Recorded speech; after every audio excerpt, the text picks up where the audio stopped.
താൻ നമ്മുടെ ആത്മാക്കളുടെ മേലും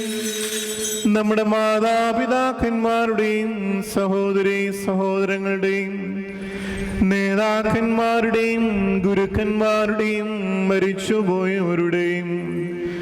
വിശുദ്ധിയും മഹത്വമുള്ള നിന്റെ വിശുദ്ധ സഭയുടെ പ്രജകളാകുന്ന വിശ്വാസികളായ സകലവാങ്ങിപ്പോരുടെ ആത്മാക്കളുടെ മേലും രണ്ട് ലോകങ്ങളിലും